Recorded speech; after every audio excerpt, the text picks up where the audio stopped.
Chapter 4. The Harfords.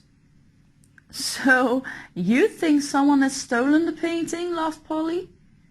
Hannah, Millie and the actors were having a late lunch at the kitchen table. Well, said Millie. Aha! Caroline said dramatically. You're beginning to see mysteries in every corner. Come on, be fair to the girl, said Michael. If we didn't take it, and the caretakers didn't move it, and I didn't see it in any of the guests' rooms, then where is it? Finished Millie. Oh dear, said Bernie unhappily, and he took another sandwich. Who do they always blame when something disappears? The actors. Everyone was silent for a moment. Then Rod jumped to his feet, put on his detective's hat, and began to walk around the room. Uh-oh, grinned Michael. It's Detective Blakeley. If you want to investigate this properly, miss, Rod said to Millie in his detective voice, you're asking the wrong questions. The question you should ask is not, where is the painting, or indeed, who took the painting. The question you should ask is, why? That's right, interrupted Polly. My aunt has a second-hand shop, and the paintings in this house are just the kind of things she sells. They are done by local artists or somebody's grandmother. They're not worth much. They're the kind of thing you could buy in any second-hand shop. Hannah stood and picked up her plate. Besides, even if it was the Mona Lisa, she said to Millie, you are not to say a word about it to the guests, do you understand me? Not a word. It's none of our business. I don't want any trouble. This job is too important to me, you know that. But Mom, forget it. After Millie had washed the dishes, she went to her room and put on her coat, scarf, hat and gloves. Hannah came in. Is it okay if I go for a walk? Millie asked. Good idea, said Hanny, and sank onto her bed. Do you want to come? No thanks, love. I'm going to have a little rest. I will need you back here at 4 o'clock, okay? Okay. Millie went back through the kitchen and out the back door. It was freezing outside. The wind was like ice. Millie pushed her hands into her pockets.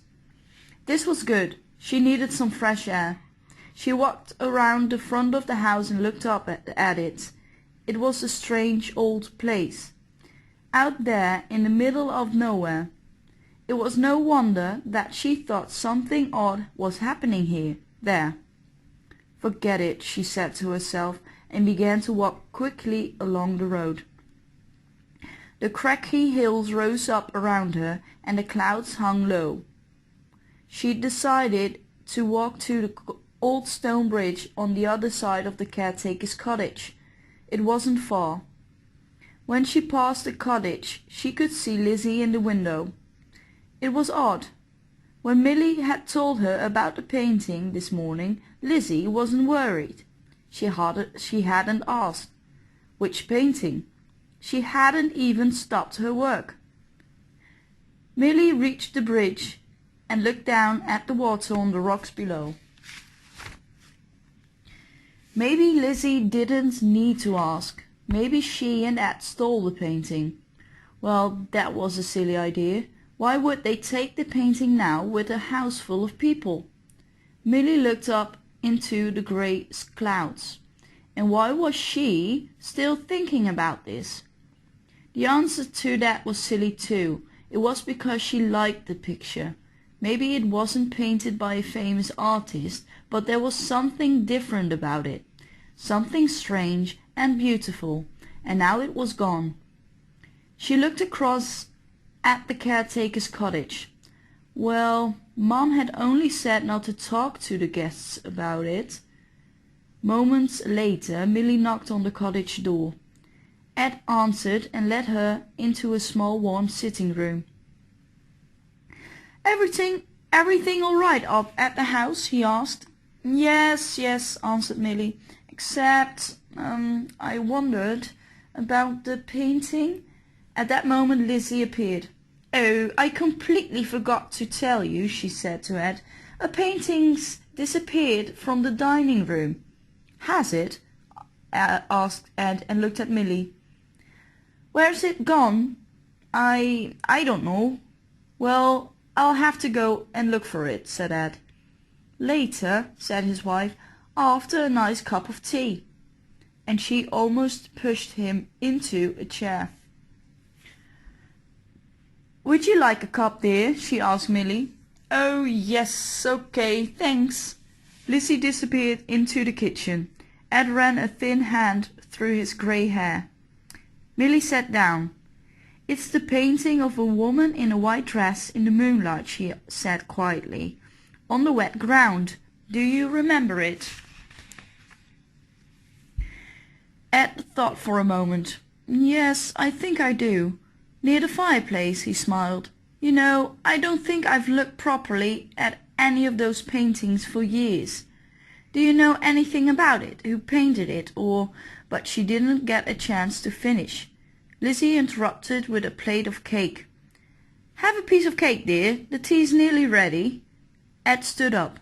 No, I don't know anything about the painting, he said, but I do know that before he died, my father made a complete list of everything in the house. It is in a green book somewhere. You're not going to look for it now, are you? Said Lizzie. She looked worried. Was your father the caretaker here too? Asked Milly. Ed and Lizzie smiled at each other.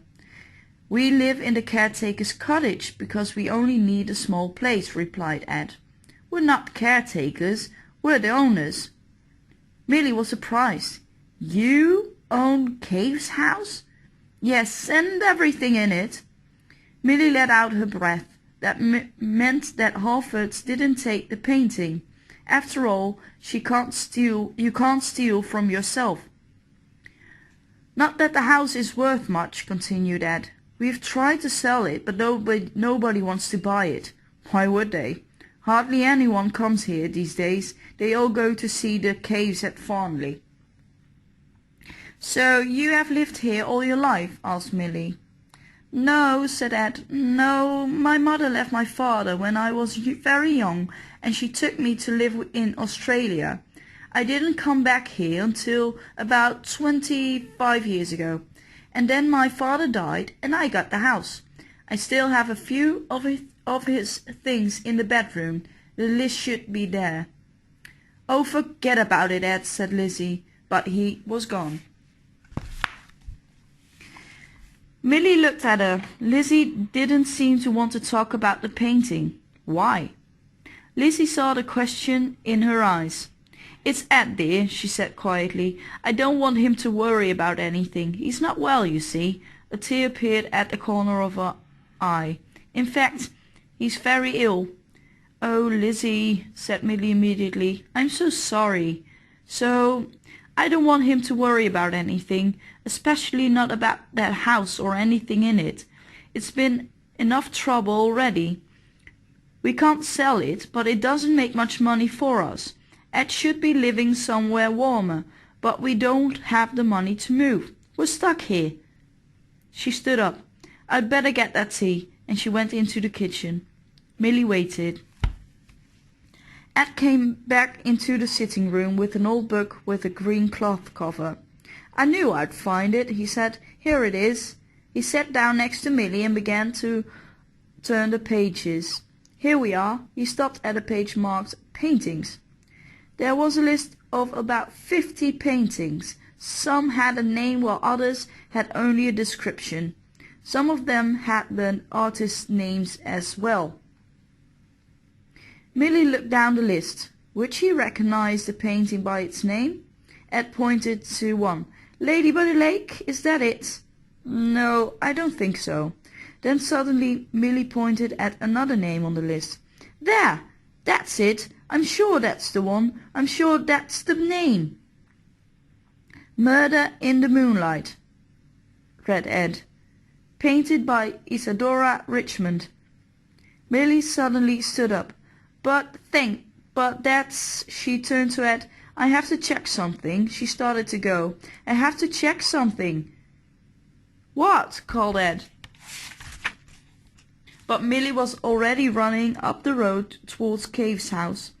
Isadora Richmond. She had seen that name before, and if she was right...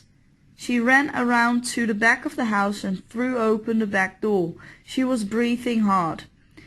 Hannah, who was in the kitchen, stared at her in surprise. What's wrong? What happened? Millie looked at the table. She tried to catch her breath. Where's the newspaper that I was reading this morning? The old one? Asked Hannah. What? Yes, interrupted Millie. Where is it? Hannah looked around her. Well, I think I wrapped the rubbish in it. Millie hurried back outside and over to a metal bin that stood not far away. She threw the cover of the bin onto the ground and started pulling out pieces of newspaper. What are you doing? Asked Hannah at the door. Millie didn't answer. She took out each sheet of newspaper, searched both sides of it, and then threw it away and grabbed another one. Then suddenly she stopped.